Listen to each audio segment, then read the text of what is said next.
मोरध्वज नाम के एक राजा थे, बड़े अच्छे राजा थे। उनका नियम था कि दान करके ही भोजन ग्रहण करते थे। पर याद रखना मेरी मां, हम हिंदुओं का धर्म यह है कि हम जब रोटी बनाएं तो पहली रोटी नियम से गौ माता की निकालें।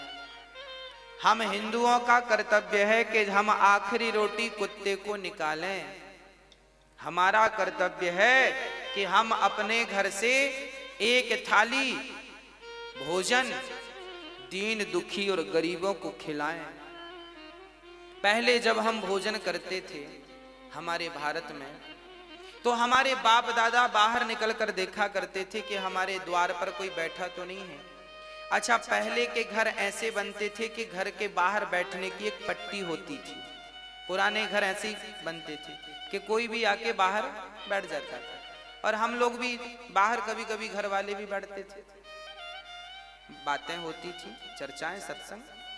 तो पहले हर घर में ऐसा व्यवस्था थी कि बाहर बैठने की एक पट्टी हुआ करती थी, पक्की।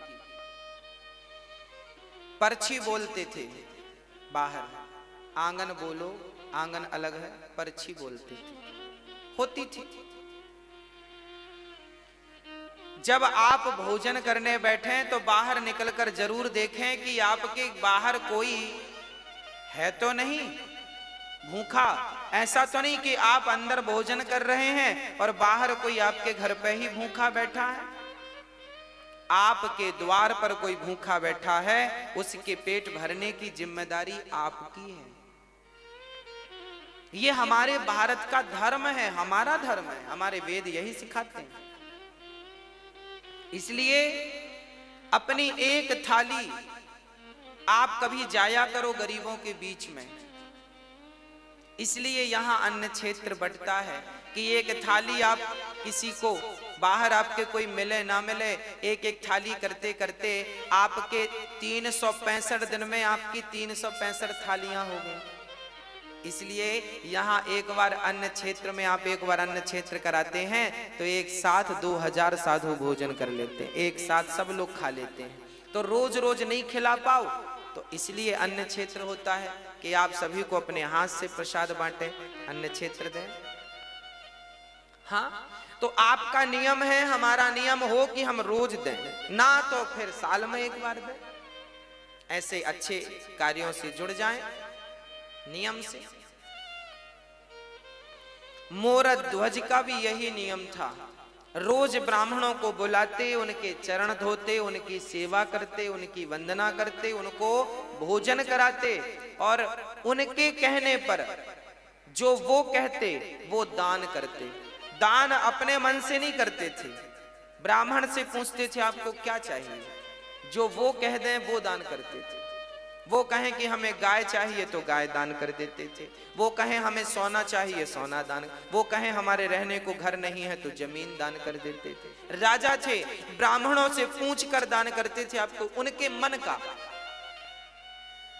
ऐसे सत्यनिष्ठ राजा मोरध्वज, इनका डंका बजने लगा पूरे दुनिया में। इनके जैसा राजा, इनके जैसा दानी, इनके जैसा धर्मनिष्ठ ना भूतो ना भविष्य। एक दिन जब भगवान श्री कृष्ण थे तब अर्जुन ने कहा, चूंकि धर्मराज युधिष्ठिर ने यज्ञ किया था, उस यज्ञ में सबको भोजन, लाखों लोगों को भोजन कराया था, और इतना दान दिया गया था कि ब्राह्मण लेकर जा ना सके, कुछ छोड़कर चले गए। एक दिन अर्जुन ने बड़े अहंकार से कहा कि कन्हैया, आज तक मेरे भैया जैसा यज्ञ और दान आज तक किसी ने किया है? तो भगवान है। जब अर्जुन ने कहा कि मेरे भाई युधिष्ठिर जैसा यज्ञ, इनके जैसा है कोई धर्मात्मा दानी, तब भगवान मुस्कुरा के बोले, अर्जुन तुम्हारे भाई का नाम तो दानियों में सबसे नीचे है। अब अर्जुन को बड़ा बुरा लगा, इतना दान करने के बाद भी लिस्ट में नीचे नाम। तो अर्जुन ने कहा, फिर ऊपर किसका नाम है? भगवान ने कहा आप अर्जुन को मत सुनो, अपना काम करते रहो। नहीं नहीं प्रभु बताओ ऊपर नाम किसका है? तब भगवान ने कहा सबसे ऊपर नाम है मेरे प्यारे भक्त मोरध्वज का। अर्जुन को बड़ा बुरा लगा। अर्जुन को लगा कि मेरे भाई से बड़ा दानी, उनको डाउट था कि मेरे भैया से बड़ा दानी हो नहीं सकता। अर्जुन बोले प्रभु हमें देखना है कि वो कैसा दानी है, क्या दे सकता है। अरे हमारे भाई ने क्या नहीं दिया, धर्मराज युधिष्ठिर ने इतना दिया पंडित जी ले जा ना सके, ऐसा वो क्या दे सकता है। अर्जुन मानने को तैयार नहीं थे। मैं नहीं मानता कि वो दानी है। भगवान बोले तो परीक्षा ले लो। भगवान ने कहा ले लो। अर्जुन ने कहा आपके सहयोग के बिना परीक्षा संभव नहीं है। तो प्लान बनाया गया, यमराज जी को बुलाया गया, यमराज को शेर बना दिया गया, तुम शेर बन जाओ। बूढ़े शेर, दांत टूट गए सारे, और अर्जुन ब्राह्मण बन गए और भगवान श्री कृष्ण भी ब्राह्मण बन गए। 2 पंडित जी और 1 शेर, तीनों चले मोरध्वज के द्वार पर। भिक्षाम देही, भिक्षाम देही, हे राजन हमें भिक्षा दो। तुरंत राजा दौड़ कर आए, ब्राह्मण आइए आइए आइए, स्वागत है, मेरे तो भाग्य खुल गए, आप जैसे दिव्य ब्राह्मणों का पदार्पण घर में हुआ। आए, मोरध्वज ने चरण धो करके, ब्राह्मण घर में कभी भी आए तो अपना अहंकार त्याग करके उसके चरण धोकर उसको अंदर ले जाइएगा। जब उसके चरण धोकर अंदर ले जाएंगे तो आपके सारे समस्त पाप नष्ट हो जाएंगे। चरण धोना परंपरा रही है हमारे यहाँ। एक बहुत बड़े कोई व्यक्ति थे, ज्ञानी, वो भी ब्राह्मण थे। उन्होंने अपनी बेटी की सुंदरता देखी तो एक सुंदरता देखकर एक लेख लिख दिया, मेरी बेटी इतनी सुंदर है, इतनी सुंदर, इतनी सुंदर। जैसे ही वो अपनी बेटी की सुंदरता का निरूपण अपने एक ग्रंथ में कर रहे थे तभी उनको कोढ़ का रोग हो गया। ब्राह्मणों को बुलाया, भाई हम तो देखो बेटी के ऊपर ये ग्रंथ तैयार कर रहे हैं, बेटी कितनी सुंदर है, लोग पढ़ेंगे, हमें कोढ़ क्यों हो गया। तब ब्राह्मणों ने कहा कि बाप थोड़ी बेटी की सुंदरता का वर्णन कर सकता है। अरे सुंदरता का वर्णन तो पति कर सकता है पत्नी की, मेरी पत्नी ऐसी सुंदर है। आप क्या तैयार कर रहे हैं ग्रंथ, आपको उसी पाप से रोग हो गया है, अब ठीक कैसे होगा। बोले सारे ब्राह्मणों को बिठाओ, इनके चरण धो और इनके चरण के धोए हुए जल से स्नान कर लो, अपने आप आपका रोग ठीक हो जाएगा। जब ब्राह्मणों के चरणों के धोने से स्नान किया तब उनका रोग ठीक हो गया।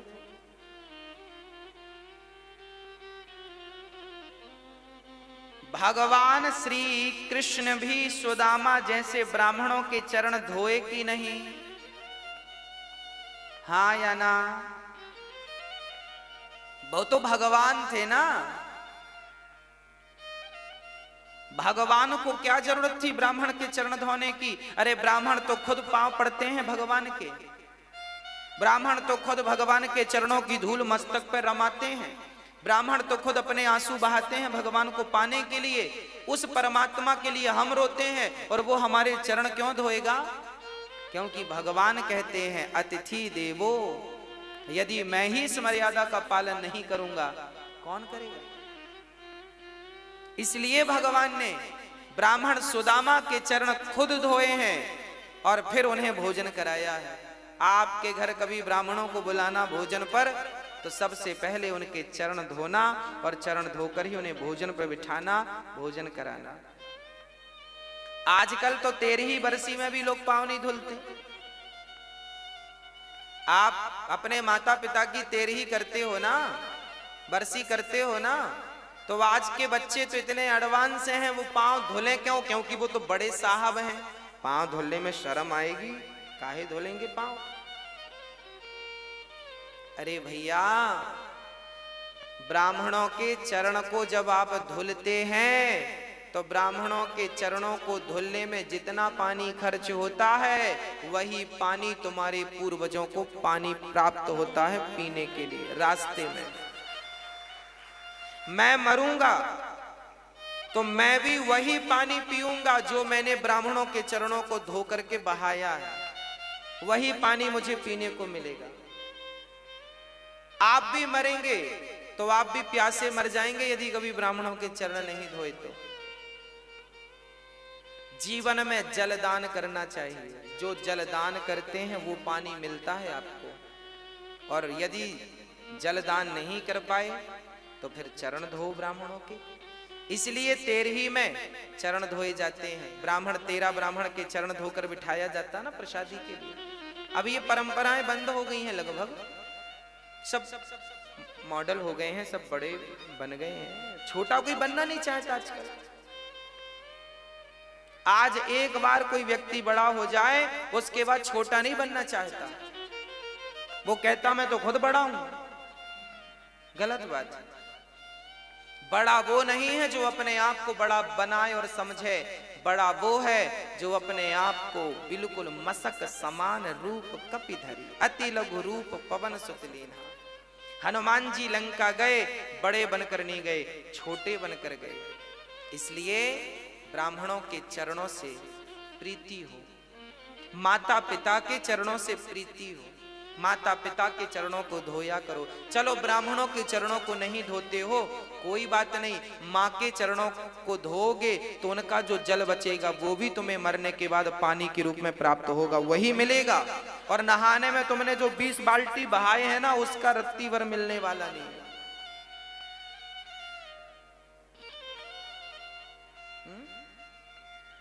गौ माता को जो पानी पिलाया है वो पानी भी आपको प्राप्त होगा।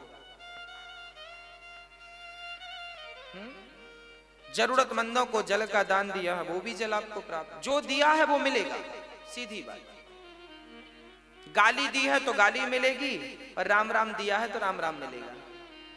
बस ये समझो कि कांटा चुभोया है तो तुम्हें भी कोई पीछे से चुभोएगा, और तुमने एक चुभोया वो 2 चुभोए, ब्याज भी मिलता है। और आपने किसी के रास्ते में पुष्प बिछाए हैं तो आपने गुलाब के बिछाए हैं तो फिर आपको कमल के पुष्प कोई बिछा के देगा, क्योंकि ब्याज अच्छे का अच्छा बुरे का बुरा। जैसी करनी। अब भगवान श्री कृष्ण आए हैं और उनको मोर ध्वज ने बिठाया है, चरण धोए हैं और चरण धो करके भोजन।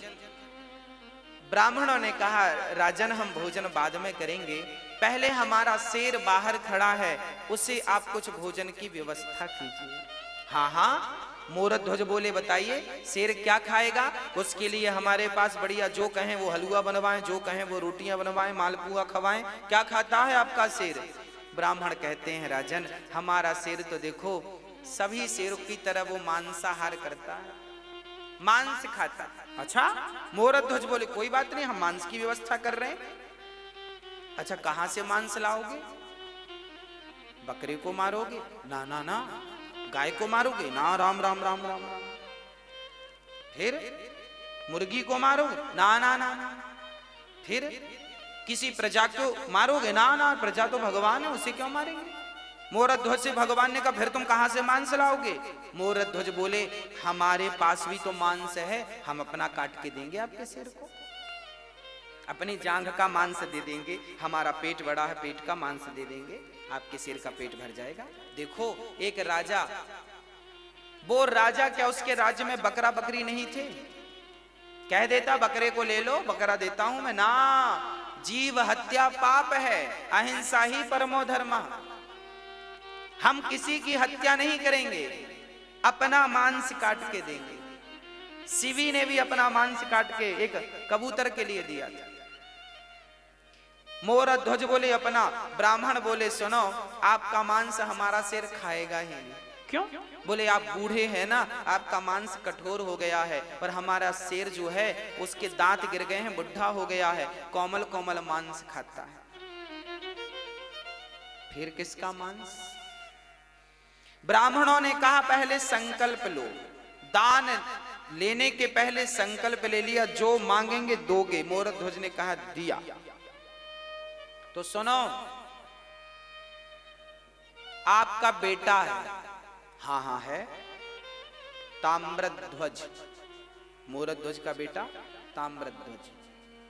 अभी उसकी उम्र थी लगभग 5-6 वर्ष की, और अभी 5-6 वर्ष पहले ही हुआ है। अभी बुढ़ापे में बेटा हुआ था, कोई संतान थी नहीं मोरध्वज की। बुढ़ापे में पुत्र का सुख मिला है। ब्राह्मणों ने कहा कि आपका बेटा है, हमें अपने शेर के लिए आपके पुत्र का मांस चाहिए। बच्चे का मांस बड़ा कोमल होता है, वो बड़ी आसानी से खा लेगा। आप जल्दी से अपने बेटे को लाइए और उसे खड़ा करिए। और सुनो, हमारे शेर के दांत गिर गए हैं तो मांस फाड़ नहीं सकता, इसलिए आप दोनों पति पत्नी अपने बच्चे को बीच से आरे से चीर करके फाड़िए और फाड़ करके मेरे शेर को डालिए। अब तो राजा दंग रह गए। राजा कुछ समझ ना पाए।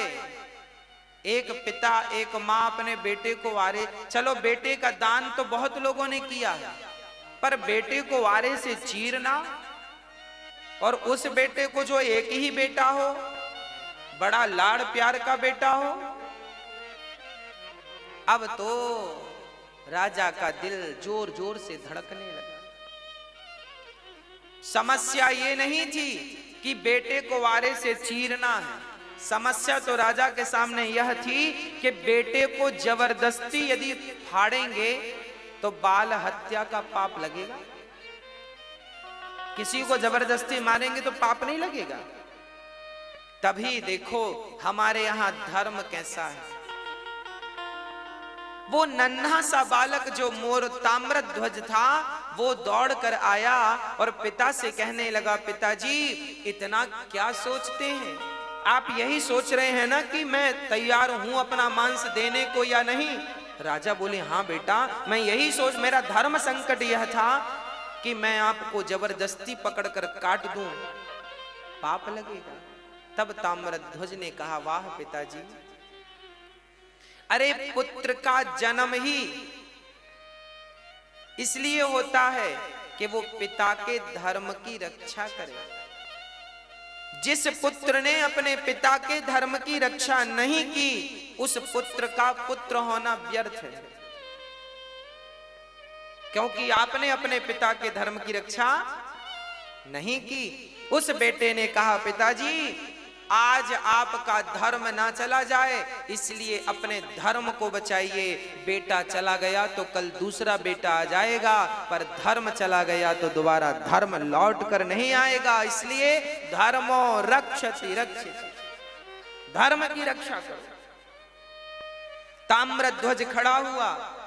राजा ने आरा लकड़ी चीरने का आरा पकड़ा, पर रानी मां उसे तैयार करना बड़ा कठिन है। जब राजा ने कहा कि हमने ब्राह्मणों को वचन दिया है कि अपने पुत्र का मांस शेर को खिलाएंगे, पत्नी से कहा, क्या तुम इस धर्म में मेरा सपोर्ट करोगी? अच्छा, वो भी कह देती कि मेरा बेटा है, आपकी बस थोड़ी है। वो कहती मेरा भी अधिकार है, मैं नहीं मरने दूंगी इसे, तो भी धर्म का। फिर भी राजा अपने वचन को पूरा नहीं कर सकते थे। पर देखिएगा, तब का पति, तब की पत्नी और तब के पुत्र कैसे हुआ करते थे। पत्नी ने कहा, स्वामी जी आप अपने धर्म की रक्षा कीजिए, मेरे तो ऐसे 100 बेटे आपके धर्म के लिए बलिदान हैं, कुर्बान हैं।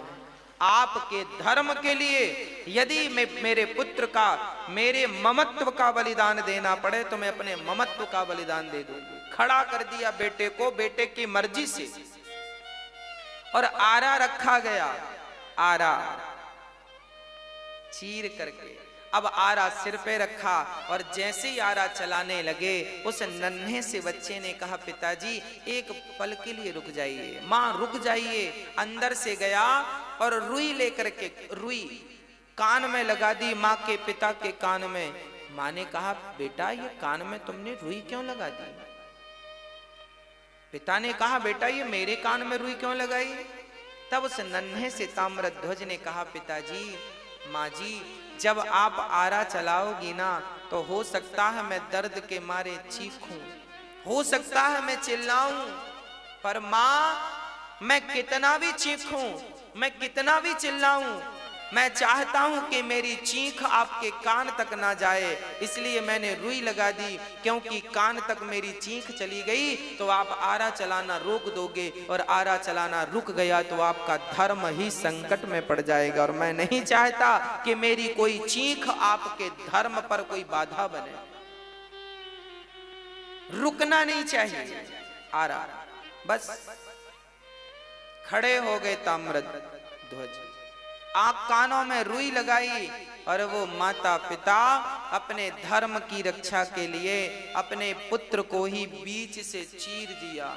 देखते देखते खून की पिचकारियां निकलने लगीं, कभी वो माँ के मुंह को भिगाए तो कभी पिता के मुंह को भिगाए, और वो पिचकारियां निकलती जा रही हैं और आरा चलता जा रहा है। ये भारत की सत्य घटनाएं हैं, ऐसा हुआ है, ऐसा भारत था हमारा। दर्शन करो इस भारत का, ऐसा भारत कि धर्म के लिए पुत्र तैयार हो गया, और धर्म के लिए माँ बाप ने बच्चे को आरे से, चूंकि वचन दे दिया था कि मैं आपको, आपके शेर को मांस दूंगा, 2 भागों में काट दिया। अब रानी रोने लगी, अब बच्चे को जब देखा तो रोने लगी। ब्राह्मणों ने कहा खबरदार, यदि आप रोए तो हमारा शेर मांस खाएगा नहीं, चला जाएगा भूखा, आपको रोना नहीं है। अब देखो, माँ ने बेटे को आरे से चीरा है, बेटा मर गया है, पर शर्त यह है कि इसके मरने पर रोना नहीं। अरे रोकर ही अपना दुख कम कर लेती वो माँ, पर रोने में भी पाबंदी लगा दी। ब्राह्मणों ने कहा इसका दायां भाग उठाकर मेरे शेर को डाल दो और बायां भाग ले जाकर फेंक दो। तब उस मां की आंखों से एक आंख से आंसू निकल गए। ब्राह्मणों ने कहा मां रोई क्यों? तब कहा उस मां ने, मेरे पुत्र का एक अंग तो आपके काम आ सका, पर दूसरा अंग आपके काम ना आ सका, इसलिए आंखों से आंसू निकल आए। शेर ने उस मांस को खा लिया और अब ब्राह्मण बड़े प्रसन्न हुए। ब्राह्मणों ने कहा राजन, अब हमें भी भूख लग रही है, अब हमें भोजन परोसो। राजा रानी ने थाल लगाई और ब्राह्मणों को परोसा, और ब्राह्मण जैसे ही रोटी तोड़कर अपने मुंह तक ले गए, वापस रख दिया। ब्राह्मणों ने कहा राजन, हम आपके घर भोजन नहीं करेंगे। क्यों नहीं करेंगे? क्योंकि आप हत्यारे हैं। कौन सी हत्या? आपने अभी अभी अपने बच्चे को मारा, और हत्यारों के घर हम भोजन नहीं करते। ये कहकर ब्राह्मण जाने लगे, तब मोरध्वज चरणों में गिर पड़ा। महाराज, मेरे घर से अतिथि भूखा चला जाएगा तो मेरे जीवन भर की भक्ति, जीवन भर का पुण्य आज बेकार हो जाएगा। ब्राह्मण देवता, मेरे घर से आप भूखे ना जाइए, आप भूखे ना जाइए। ब्राह्मणों ने कहा आप हत्यारे हो। अरे मोरध्वज ने कहा मैंने हत्या नहीं की, आपने ही तो कहा था। हमने कुछ नहीं, हम नहीं जानते। हमने कहा जरूर था, पर आपने तो हत्या की है, तो हत्या का तो पाप लगेगा, और तुम जैसे बाल हत्यारे को घर हम भोजन करेंगे, ये कहकर जाने लगे। तब मोरध्वज ने विचार किया, बात तो सही है, मैंने अपने धर्म की रक्षा के लिए अपने माथे पर पुत्र की मृत्यु का कलंक ले लिया। लोग क्या कहेंगे, कैसा राजा है, अपने धर्म के लिए अपने पुत्र को मार डाला। ये कहकर राजा रोने लगे, हे विधाता, कैसी कठिन परीक्षा ले रहे हो, ये हत्या का पाप मेरे माथे पे लगेगा तो मैं कैसे जीवित रहूंगा। ये कहकर कि राजा मूर्छित हुए, और जब होश आया तो उन राजा ने कहा, हे विधाता, हे ईश्वर, यदि मैंने आज तक सपने में किसी का दिल ना दुखाया हो और मेरे घर से कोई अतिथि आज तक संतुष्ट होके ना गया हो, मैंने सदा संतुष्ट करके भेजा है सबको, आज तक यदि मेरी सेवा पूजा से आप प्रसन्न हैं तो हे नाथ मुझे इस धर्म संकट से उबारिए। और कहते कहते मोरध्वज ने कहा, बेटा ताम्रध्वज, एक बार तूने मर करके अपने पिता के धर्म को बचाया है, पुत्र एक बार जीवित होकर अपने पिता के धर्म को बचा ले। यदि आज तू जीवित नहीं हुआ तो तेरे पिता का धर्म चला जाएगा, तेरी मृत्यु व्यर्थ हो जाएगी। ये कहकर मोरध्वज नीचे गिरे। तभी अंदर से आवाज आ गई, पिताजी मैं मरकर भी आपके धर्म की रक्षा करूंगा और जिंदा होकर भी आपके धर्म की रक्षा करूंगा। अंदर से दौड़ता हुआ उनका बेटा आया और पिता ने हृदय से लगा लिया और पलट कर देखा तो ना वहां कोई शेर था ना कोई ब्राह्मण थे, वहां तो स्वयं भगवान श्री कृष्ण शंख चक्र गदा पद्म लेकर के खड़े थे, चतुर्भुज रूप में खड़े थे। अर्जुन की आंखों में आंसू गिर रहे थे, झरझर आंसू निरंतर गिर रहे। मोरध्वज बोले, प्रभु आप? हाँ। मोरध्वज रोने लगे, वाह प्रभु, क्या आपको भी मुझ पर भरोसा नहीं था जो आप मेरी परीक्षा लेने चले आए? अरे कम से कम आपको तो भरोसा होना चाहिए था। भगवान रोने लगे, मोरध्वज यदि मैं सबसे कहता कि तू सबसे बड़ा दानी है तो कौन मानता, पर आज तूने साबित करके सिद्ध करके दिखा दिया कि इस धरा पर, इस सृष्टि पर आपके जैसा दानी ना भूतो ना भविष्यति, ना हुआ था ना हुआ है ना कभी होगा। अब तो हृदय से लगा लिया भगवान ने। और अर्जुन तो बड़े शर्मिंदा हो गए जो अपने भाई युधिष्ठिर को दानी कह रहे थे। आज इन्हें पता लगा कि ये दानी नहीं, मोरध्वज दानी। हाँ, मोरध्वज जैसा कोई दानी नहीं, सबसे बड़े दानी मोरध्वज। इसलिए धर्मो रक्षति रक्षिता।